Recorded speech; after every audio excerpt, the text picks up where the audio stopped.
New videos every day.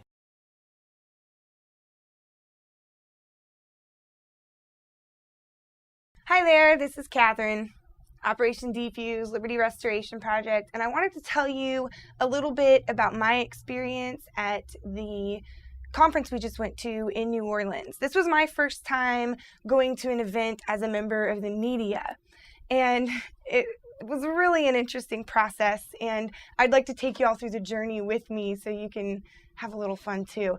I showed up a little late. John had already arrived to the conference and he was already in. They had sat him up with the media section, and I was in a different car running a little bit behind. Got there, walked up to the counter and said, "Hi, my name's Catherine. I heard y'all are waiting for me. I'm with the Austin Free Press and I'm here to go see the Attorney General speak." Well, they got a little weird and flustered, and they started telling me that they needed the editor's phone number and that they had some concerns because we hadn't pre-registered. So I give them Matt's phone number, and I'm standing there, and they call security, and this woman who was working for the event was hollering on her radio, "We need to get more security guards up here, and the hotel security who was standing there already was like, "Ma'am, I've got this, look at me. Do I look too threatening?" I think one security guard could handle me. So I had no idea what was going on, but I was standing there waiting, and sure enough, they come walking down with John and about 3 more security guards. They pulled him out of the press section and walked him back down. And we figured out that, okay, since this is our first story for the Austin Free Press, we weren't listed on the website as reporters. They probably looked at the content, got a little concerned. So they made us jump through all these hoops. Things needed to get faxed in. Phone calls had to be made. So John and I sat in the lobby for a while. And while we were sitting there, we ran into Lieutenant Hall. He's the new director of the Missouri Information Analysis Center. He's come on since the scandal that broke about this time last year with the Modern Militia Movement report. And we talked to him, had a good conversation. The people who were working at the front desk were, kind of watching. Oh, they're talking to some of the directors of some of the fusion centers. Who are these kids? And finally, all of our information got submitted, and they came running down and brought us up and sat us down, of course, walking us through the entire conference. The guy who just got pulled out by security now being walked in by security with another reporter, and sat us down in the middle of the press section. And we were able to participate in that event as a member of the media. Now, the press section was full. I don't know if it was 75, 100 people, however many, but the press section was full during the Attorney General speech. And we walked out, and at this time there were workshops that were open to the media.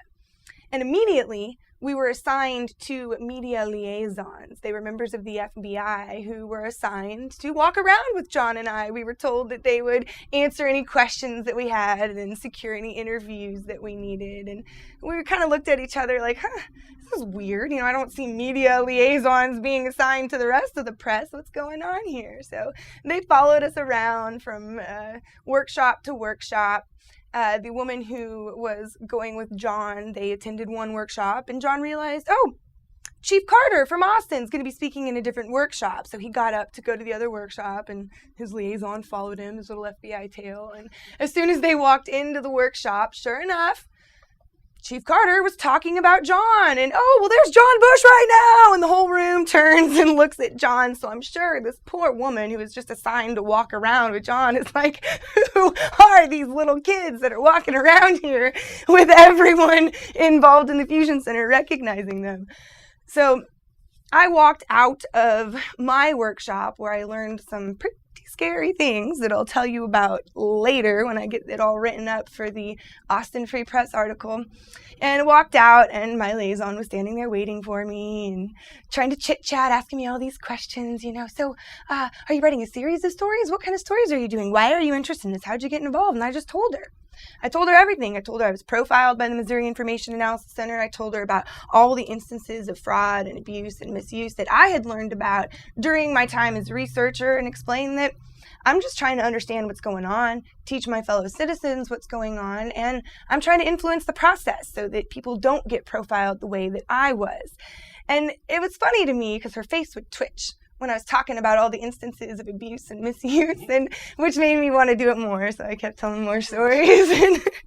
I had a lot of fun. I'm going to be honest. They were obviously terrified of John and I, and there was absolutely no reason for it. So we walked through the conference. We went to every single booth of every single vendor. I had about a 30-minute long conversation with each booth, talking about their technology, talking about the law, talking about what's happening, about the fact that we're just human beings trying to get involved with what we view as our oppressors, which I think most people in America view that as well. You feel oppressed when you have to ask permission for everything you do.